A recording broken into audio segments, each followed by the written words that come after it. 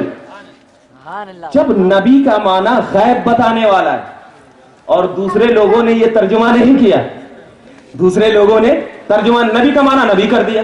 ارے ترجمہ نہیں آتا ہے تو کم سے کم قرآن لکھنا چھوڑ دو, ترجمہ تو کرو. نبی کا معنی غیب بتانے والا. دیکھنا تو جو لوگ, جملہ دے رہا ہوں, جو لوگ نبی کا ترجمہ نہیں کر سکے وہ نبی والوں کی ترجمانی کیا کر سکیں گے؟ ترجمہ پہلے کرو, ترجمانی بعد میں کرنا. کیونکہ ترجمانی کس کو کہتے ہیں؟ تبلیغ کو. ترجمانی تبلیغ کو. تو جو ترجمہ نہیں کر سکے ترجمانی کیا کریں گے؟ ترجمہ پہلے کر, اس کے بعد تجھے ترجمانی کرنے کی توفیق دی اللہ. اسی لیے یا ایھا النبی, اس کے بعد میں آپ کو بتاتا چلوں کہ جب اللہ کے نبی صلی اللہ علیہ وسلم نبی, یا ایھا النبی, اے نبی, اے غیب بتانے والے مصطفیٰ, تو نبی پاک صلی اللہ علیہ وسلم غیب بتانے والے.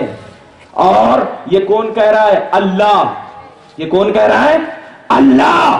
تو جب نبی غیب بتانے والے, جب نبی غیب بتانے والے, تو نبی پاک صلی اللہ علیہ وسلم کی شان کیا ہوئی کہ نبی پاک صلی اللہ علیہ وسلم جب مکہ کی سرزمین پر ہے تو غیب بتانے والے ہیں. آپ نے حدیث پاک بہت مرتبہ سنی ہوگی, لیکن اس حدیث پاک سے میں جو 6-7 آپ کو نقطے دوں گا اس پہ غور کرنا.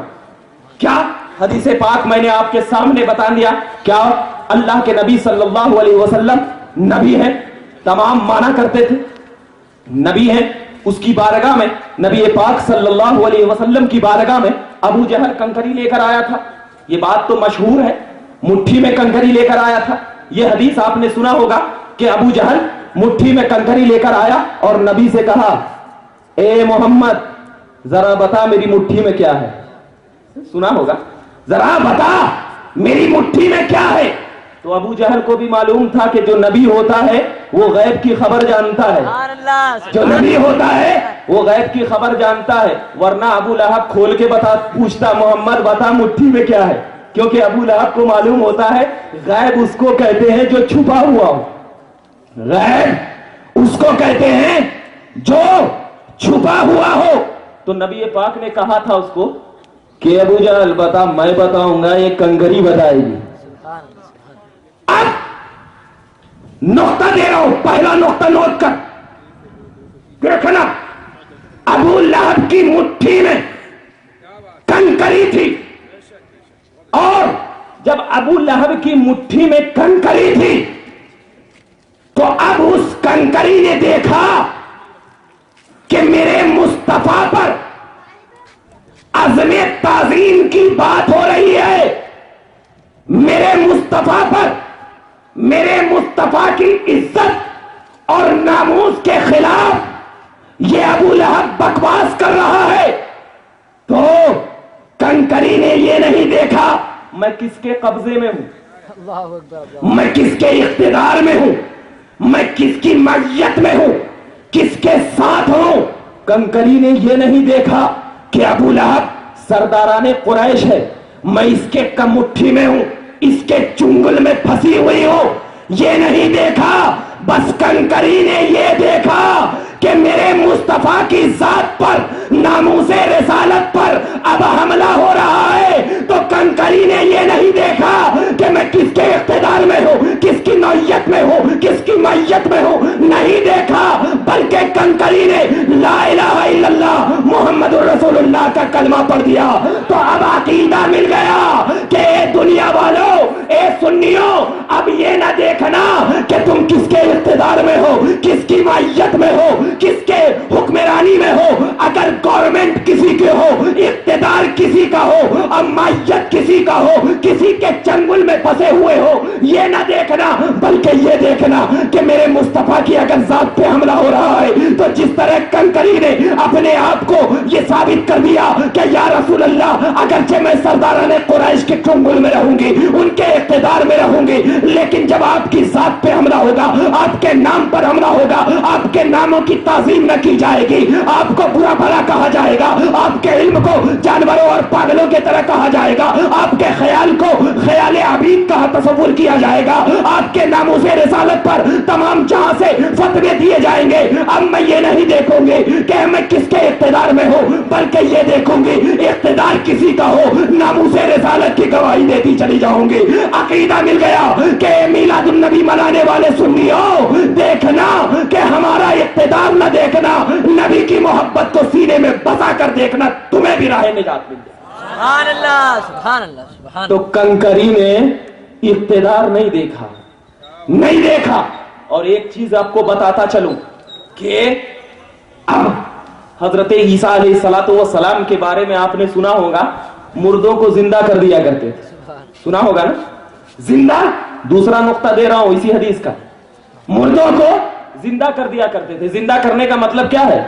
کوئی دوسری روح نہیں ڈالتے, یعنی جو روح مردے سے نکل چکی ہے وہی روح کو پلٹا دیتے تھے, زندہ ہو جاتا تھا. اللہ نے ید بیضا کی قوت عطا کی تھی, قرآن کہتا ہے.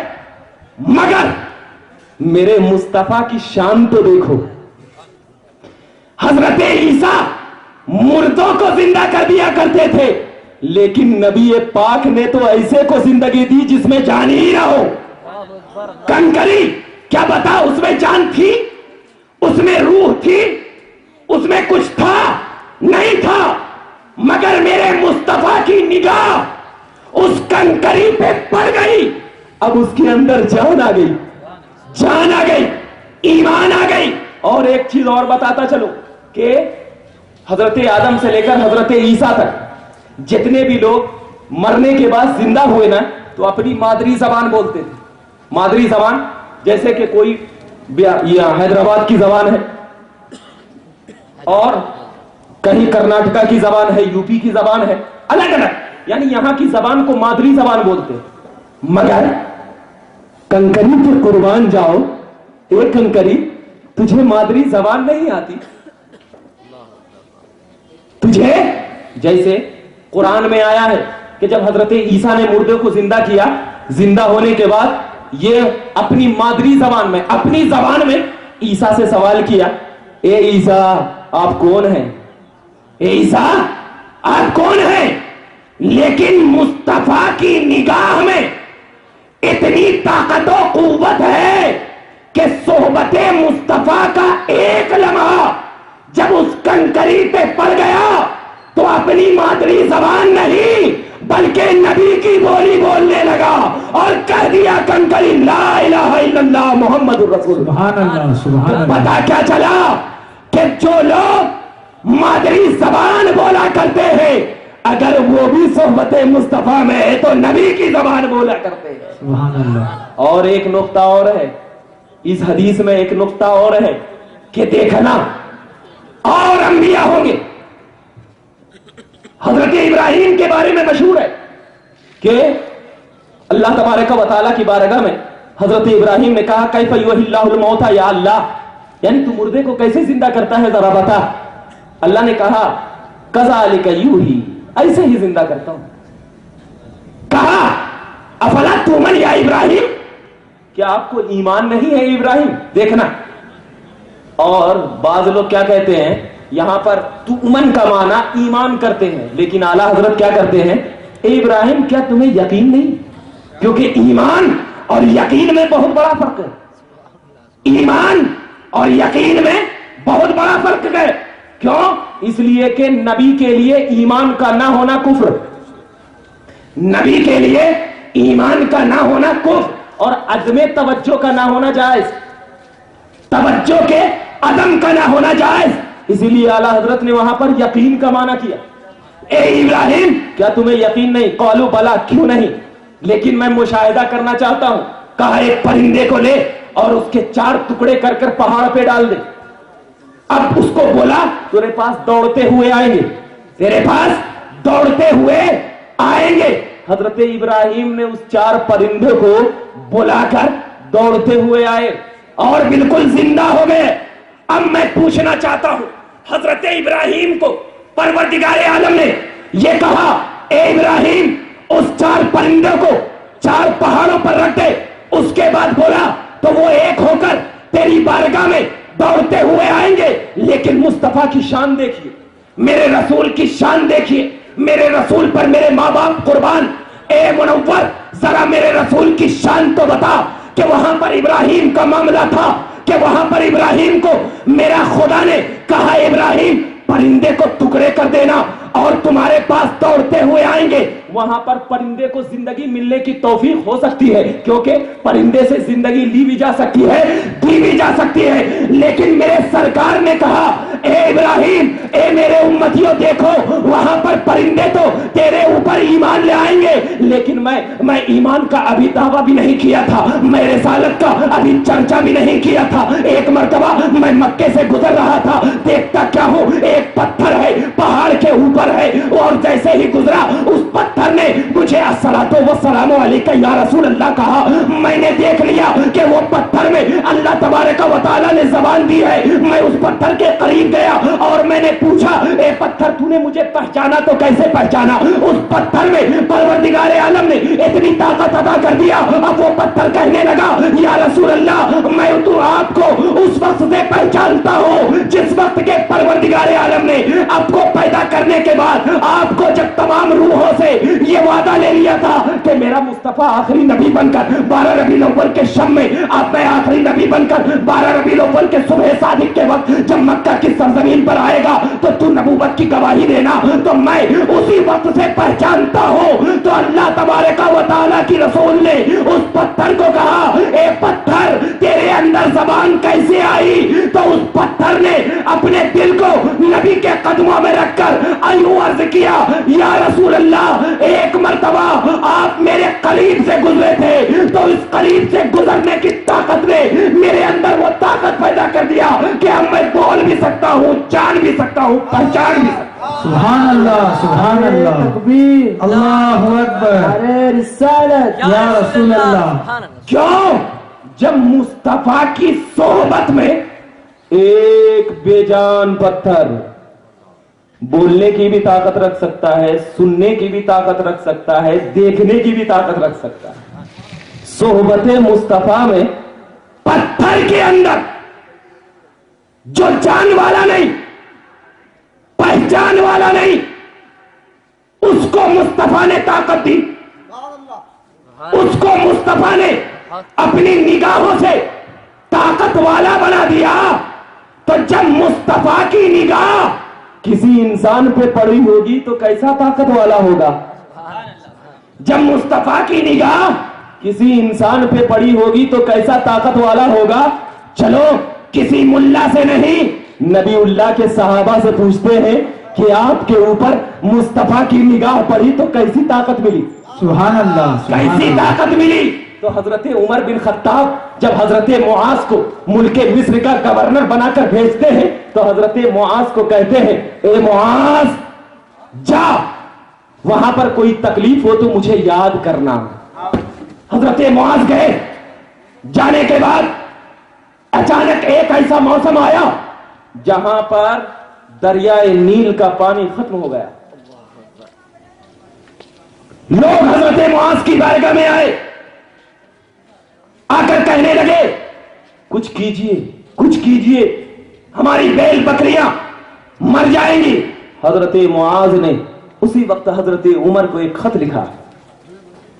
خط لکھا, لکھنے کے بعد جب حضرت معاذ رضی اللہ تعالی عنہ حضرت عمر کے پاس وہ خط پہنچا تو حضرت عمر نے کچھ لکھ کر کے اس خط کو پلٹا کر کہا جا اور دریائے نیل کے بیچ حصے میں ڈال دینا.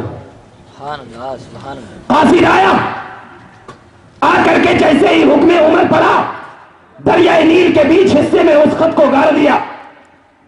روایت گواہ ہے کہ جیسے ہی حضرت عمر کا یہ خط